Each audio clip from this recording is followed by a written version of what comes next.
በታላቅ ኃይልና ስልጣን የተነሳ አምላክ በታላቅ ኃይልና ስልጣን መስቀል ላይ ሆኖ 6666 ግርፋት ተገርፎ ስጋው አልቆ አጥንቱ ተቆጥሮ ደሙ ፈሶ እዛ ላይ ሆኖ ግን አዳምን ጠራው። ይገርማል። ጠራና ምን አለው? ከጻድቃን ጋር 5500 ዘመን ሲኦል ውስጥ ወርቀው ኃጥአን ተብለው ዋዲ በተስፋሁ አደረ ሥጋዬ እስመ ይትሐድጋ ውስተ ሲኦል ለነፍሴ። ልበ አምላክ ዳዊት ሥጋዬ ነፍሴ ደግሞ በተስፋ ታድራለች፣ አንድ ቀን እነሆ ከሲኦል ወደ ገነት ትመልሳታለህ ብሎ በተስፋ እንደሚኖር ተናግሮ ነበርና ዳዊት ምን አለ?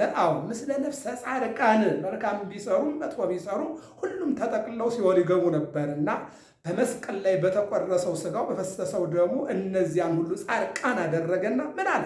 እነሆ ከጻድቃን ጋር ናውጣ ከሲኦል እነሆ ወደ ገነት ግባ አለና ሲኦልን በርብሮ ወትብየ ሲኦል መኑ ውእቱ ዝንቱ ሥጋ ለቢሶ ዘሞአኒ።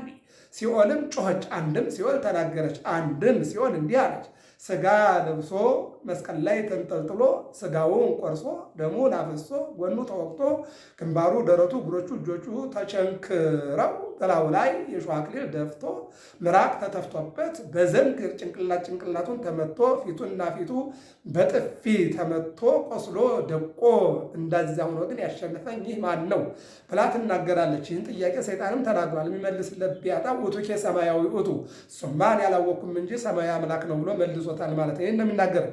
በአብይ ኃይል ወሥልጣን ይቤሎ እግዚኡ ለአዳም፣ አምላኩ ወይም የአዳም አምላክ እንዲህ አለው፣ አዳም አዳም አበኩሉ አለ፣ የሁሉም አባት አዳም ሆይ ከሲኦል ውጣና ገነት ግባ። ሥጋ ተቆርሶልሃል፣ ደም ፈሶልሃል።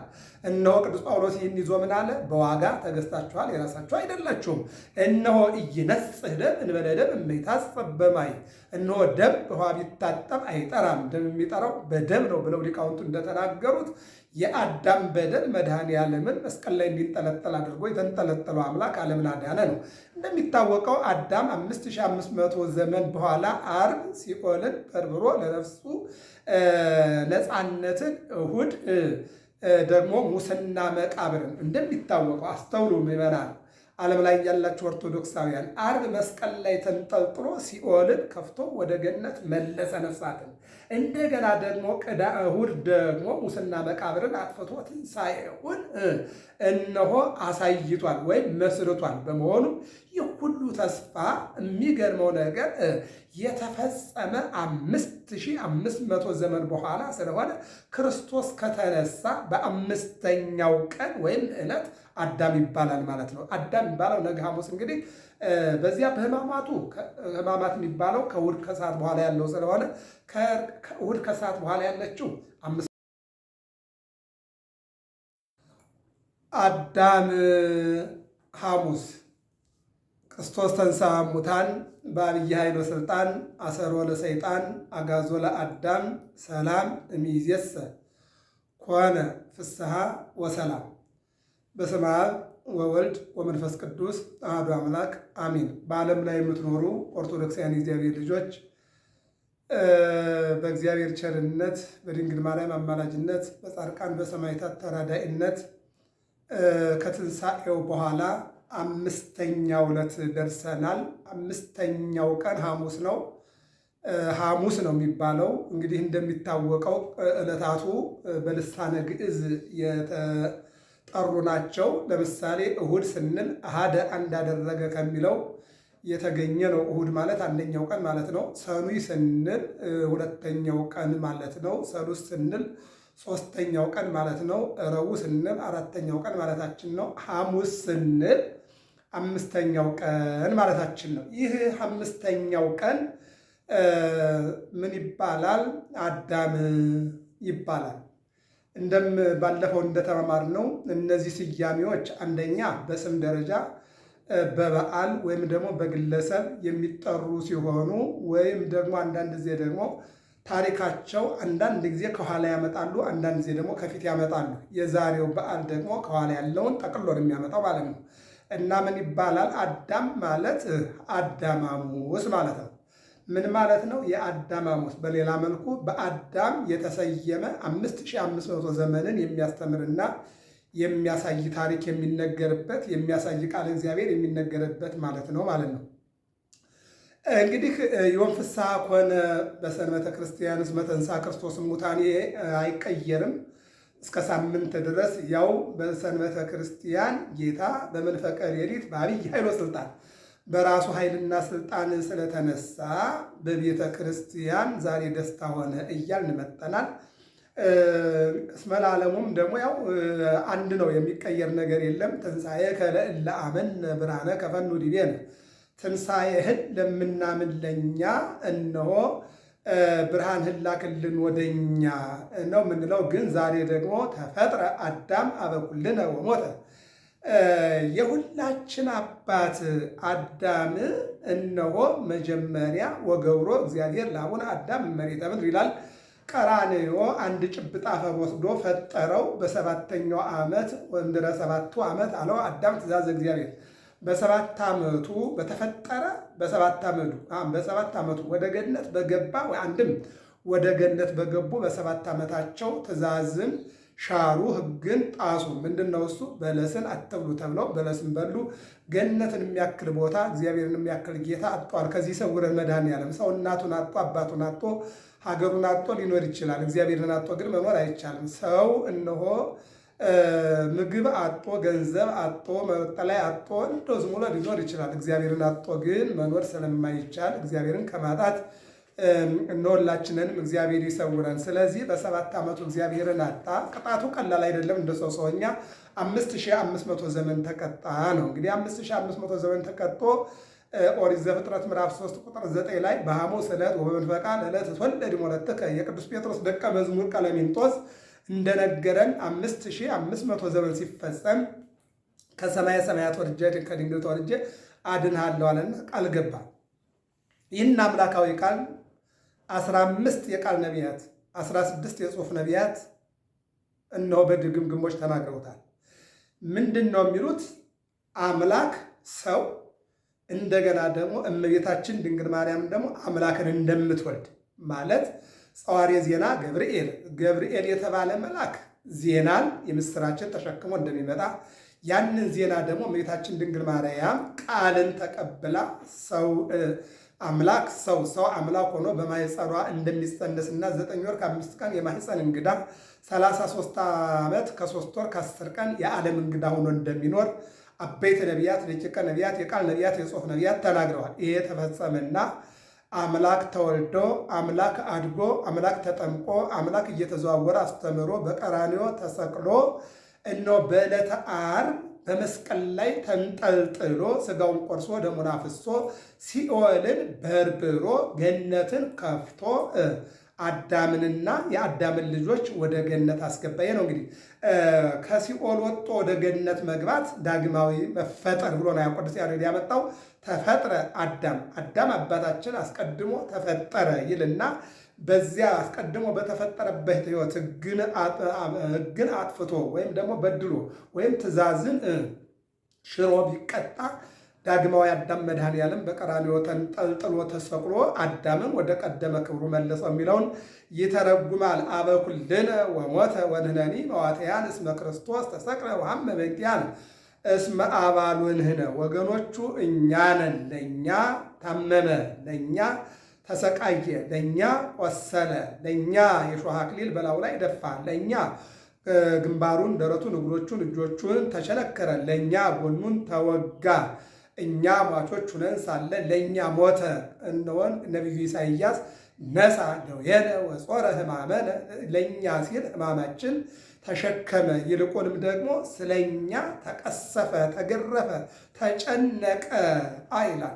በመገረፉ ቁስል እኛ ተፈወስን። እኛ ሟቾችና በደለኞች ሆነን ሳለ ስለ ብዙዎቻችን አንዱ በመስቀል ላይ ተንጠለጠለ፣ አንዱ ሥጋውን ቆረሰ፣ አንዱ ደሙን አፈሰሰ፣ በአንዱ ሞት ዓለሙ ዳነ ይለናል። ይህን ነው የሚለው። እንግዲህ ከዚያው ቀጥሎ ያለ አንድ ድጓን ጨምርና ምን ይላል? ጸውዖ እግዚኡ ለአዳም ኦሪት ዘፍጥረት ምዕራፍ 3 ቁጥር 9 ላይ ያለ ነው። እግዚአብሔር አዳምን ጠራው ይላል። መድኃኔዓለም ሁላችንን በፍቅሩ እንዲጠራን መልካም ፈቃዱ ይሁንልን። ወይቤሎ ነአጻ ምስለ ነፍሰ ጻድቃን። ይሄ ድርጊቱ ዓርብ ቀን ነው። መስቀል ላይ የተንጠለጠለው አምላክ የማነ እዴ መጠውኩዎሙ ወኮነቶሙ ጥምቀተ በመስቀል ላይ የተንጠለጠለው እጁ ወደ ሲኦል አመልክቶ እነሆ ነፍሳትን አዳምን ጠራው አለ። ጠራውና ምን አለው? ናጻ ምስለ ነፍሰ ጻድቃን አየው በአብይ ኃይል ወስልጣን በታላቅ ኃይልና ስልጣን የተነሳ አምላክ በታላቅ ኃይልና ስልጣን መስቀል ላይ ሆኖ 6666 ግርፋት ተገርፎ ስጋው አልቆ አጥንቱ ተቆጥሮ ደሙ ፈሶ እዛ ላይ ሆኖ ግን አዳምን ጠራው። ይገርማል። ጠራና ምን አለው? ከጻድቃን ጋር 5500 ዘመን ሲኦል ውስጥ ወርቀው ኃጥአን ተብለው ዋዲ በተስፋሁ አደረ ሥጋዬ እስመ ይትሐድጋ ውስተ ሲኦል ለነፍሴ ልበ አምላክ ዳዊት ሥጋዬ ነፍሴ ደግሞ በተስፋ ታድራለች፣ አንድ ቀን እነሆ ከሲኦል ወደ ገነት ትመልሳታለህ ብሎ በተስፋ እንደሚኖር ተናግሮ ነበርና ዳዊት ምን አለ? ምስለ ነፍሰ ጻድቃን መልካም ቢሰሩ መጥፎ ቢሰሩ ሁሉም ተጠቅለው ሲኦል ይገቡ ነበርና በመስቀል ላይ በተቆረሰው ሥጋው በፈሰሰው ደሙ እነዚያን ሁሉ ጻድቃን አደረገና ምን አለ? እነሆ ከጻድቃን ጋር ናውጣ ከሲኦል እነሆ ወደ ገነት ግባ አለና ሲኦልን በርብሮ ወትብየ ሲኦል መኑ ውእቱ ዝንቱ ሥጋ ለቢሶ ዘሞአኒ ሲኦልም ጮኸች፣ አንድም ሲኦል ተናገረች፣ አንድም ሲኦል እንዲህ አለች። ሥጋ ለብሶ መስቀል ላይ ተንጠልጥሎ ሥጋውን ቆርሶ ደሙን አፍሶ ጎኑ ተወቅቶ ግንባሩ፣ ደረቱ፣ እግሮቹ፣ እጆቹ ተቸንክረው በላዩ ላይ የሾህ አክሊል ደፍቶ ምራቅ ተተፍቶበት በዘንግ ጭንቅላቱን ተመቶ ፊቱና ፊቱ በጥፊ ተመቶ ቆስሎ ደቆ እንዳዚያ ሆኖ ግን ያሸነፈኝ ይህ ማን ነው ብላ ትናገራለች። ይህን ጥያቄ ሰይጣንም ተናግሯል። የሚመልስለት ቢያጣ ውእቱኬ ሰማያዊ ውእቱ እሱማን ያላወቅኩም እንጂ ሰማያዊ አምላክ ነው ብሎ መልሶታል ማለት ነው። ይህን ነው የሚናገረው። በአብይ ኃይል ወሥልጣን ይቤሎ እግዚኡ ለአዳም አምላኩ ወይም የአዳም አምላክ እንዲህ አለው፣ አዳም አበኩሉ አለ፣ የሁሉም አባት አዳም ሆይ ከሲኦል ውጣና ገነት ግባ፣ ሥጋ ተቆርሶልሃል፣ ደም ፈሶልሃል። እነሆ ቅዱስ ጳውሎስ ይህን ይዞ ምን አለ? በዋጋ ተገዝታችኋል፣ የራሳችሁ አይደላችሁም። እነሆ ኢይነጽህ ደም እንበለ ደም እመይታጸብ በማይ፣ እነሆ ደም በውሃ ቢታጠብ አይጠራም፣ ደም የሚጠራው በደም ነው ብለው ሊቃውንቱ እንደተናገሩት የአዳም በደል መድኃኔዓለምን መስቀል ላይ እንዲንጠለጠል አድርጎ የተንጠለጠለው አምላክ ዓለምን አዳነ ነው። እንደሚታወቀው አዳም 5500 ዘመን በኋላ ዓርብ ሲኦልን በርብሮ ለነፍሱ ነፃነትን፣ እሁድ ደግሞ ሙስና መቃብርን እንደሚታወቀው አስተውሉ ምዕመናን፣ ዓለም ላይ ያላችሁ ኦርቶዶክሳውያን ዓርብ መስቀል ላይ ተንጠልጥሎ ሲኦልን ከፍቶ ወደ ገነት መለሰ ነፍሳትን። እንደገና ደግሞ እሁድ ደግሞ ሙስና መቃብርን አጥፍቶ ትንሣኤውን እነሆ አሳይቷል ወይም መስርቷል። በመሆኑ ይህ ሁሉ ተስፋ የሚገርመው ነገር የተፈጸመ 5500 ዘመን በኋላ ስለሆነ ክርስቶስ ከተነሳ በአምስተኛው ቀን ወይም ዕለት አዳም ይባላል ማለት ነው። አዳም የሚባለው ነገ ሐሙስ እንግዲህ በዚያ ሕማማት የሚባለው ከእሑድ ከሰዓት በኋላ ያለው ስለሆነ ከእሑድ ከሰዓት በኋላ ያለችው 500 ዘመን ትባላለች። ሰኞ 1000፣ ማክሰኞ 1000፣ ረቡዕ 1000፣ ሐሙስ 1000፣ ዓርብ 1000፣ 5500 ዘመን የብሉይ ኪዳን ምሳሌ ሆኖ ተቀምጧል ማለት ነው። እዚህ ጋር ደግሞ ክርስቶስ በተነሳ ከእሑድ እስከ ሐሙስ 5 ቀን ነው እና የ5500 ዘመን ታሪክ የአዳም ታሪክ በዚህ ቀን ይነገራል። ታዲያ ማን ተባለ? አዳም ሐሙስ ተባለ ማለት ነው። ሌላ ነገር የለውም። በዲበ ዕፀ መስቀል ጸርሃ ወልድ ሀበ አቡሁ እንዘ ይብል መሃር ተግባረከ ወይታማስን ልሁክተከ እያለ ቅዱስ ያሬድ ይህን ይናገራል። ምንድን ነው? በወልድ በመስቀል ላይ ሆኖ ቀኝ ይህንን የማነ እዴ መጠውኩዎሙ የሚለውን ነው። ቀኝ ክንዱን ያመለከታቸው ነፍሳት ከሲኦል ወደ ገነት የገቡትን ቅዱስ ያሬድ ሲናገር እነሆ ምን ይላል? በምህረትህ በቸርነትህ ልበ አምላክ ዳዊት ምንድን ነው ያለው? በዚህ በመዝሙር 101 ላይ ንግሩ ምህሮቶ የእግዚአብሔር ቸርነት ተናገሩ ወመንክሮ ሄደ ጓለመያው፣ እነሆ ድንቅ ስራውንም ለሰው ልጆች መስክሩ። እስመ ሰበረ ወአርጠ ብርት ወቀጥቀጠ መናስክተ ዘሐጺን የብረቱን መወርወሪያ ሰብሮ ሲኦልን በርብሮ ነፍሳትን ወደ ገነት መልሷልና የእግዚአብሔርን ቸርነቱን ተናገሩ ብሎ እነሆ ቅዱስ ዳዊት አስቀድሞ በመዝሙረ ዳዊት መዝሙር 3 እና 4 ላይ ይህን ነገር ተናግሮት እናገኛለን። ስለዚህ የነገው አዳም ሐሙስ የሚባለው የ5500 ዘመን ታሪክ እግዚአብሔር የመጀመሪያው አዳም ቢበድል ዳግማዊ አዳም ካሽ ሆኖ የመጀመሪያዋ ሔዋን ብትበድል ዳግማዊት ሔዋን ድንግል ማርያም ወኮነት ፈዳይተ ድሃ ለሔዋን የሔዋንን ዕዳ ከፍላ የመጀመሪያዋ ሔዋን በለስን በልታ አዳምን አብልታ ጠብን ብትችል ጠብጫሪ ብትባል ወኮነት ፈዳይተ ድሃ ያለውን ደግሞ ወኮነት አራቂተ እግዚአብሔር ሕዝብና እግዚአብሔርን የምታስታርቅ እናት ድንግል ማርያም ተገይታ የእሷ ልጅ መድኃኔዓለም ቀራንዮ ላይ ተንጠልጥሎ ዓለምን በመስቀል ላይ አድኗልና አዳም ሐሙስ ይባላል ማለት ነው። ስለዚህ የሰኞ ማዕዶት መሻገር ብለን ነፍሳት ከሲኦል ወጥተው ወደ ገነት እንደተዛወሩ፣ እስራኤል ከግብፅ ወጥተው ከነዓን እንደተሻገሩ፣ ከሞት ወደ ሕይወት ከባርነት ወደ ነፃነት እንደተሻገር ተምረናል። ማክሰኞ ቶማስ ብለን መጠራጠር እንደማያስፈልግ በተለይ በሃይማኖት በተለይ በሀገር በተለይ በትዳር በተለይ በኑሮ መጠራጠር እንደማያስፈልግ የተጠራጠረ ሰው አንድ ቀን እንደሚክድ የተነቃነቀ እንጨት አንድ ቀን እንደሚወርቅ ተማምረናል። በሶስተኛ ደረጃ አልዓዛር ብለን ዕለተ ረቡዕ እነሆ ከሞተ በኋላ ተቀብሮ በአራተኛው ቀን አስነስቶ እንደገና 40 ዘመን ኤጲስቆጶስ ሆኖ እንዲያገለግል ያደረገ ይልቁንም የአልዓዛር ትንሣኤ ዳግም ትንሣኤ ይጠይቃል። ጌታችን መድኃኒታችን ኢየሱስ ክርስቶስ ግን በአብይ ኃይሉ ስልጣን በራሱ ኃይልና ስልጣን ለአንደኛ ጊዜ ተነስቶ የትንሣኤያችን በኩር ሆኗል ማለት ነው። የዛሬው ደግሞ አዳም ሐሙስ ተብሏል ማለት ነው። አዳም ሐሙስ ማለት እንግዲህ እንዳየነው ሁሉን ታሪክ ጠቅልሎ የሚይዝ ነው እና አዳም ሐሙስ ብለን ነው። ገብረ መስቀል ሚዲያ ነው። ሰብስክራይብ፣ ላይክ፣ ሸር አድርጉ። በዩቲዩብ፣ በፌስቡክ፣ በቲክቶክ በእነዚህ ሁሉ ይህ ሚዲያ ይተላለፋልና እንከታተል። ሰላም እግዚአብሔር ከሁላችን ጋር ይሁን። ወስብሐት ለእግዚአብሔር።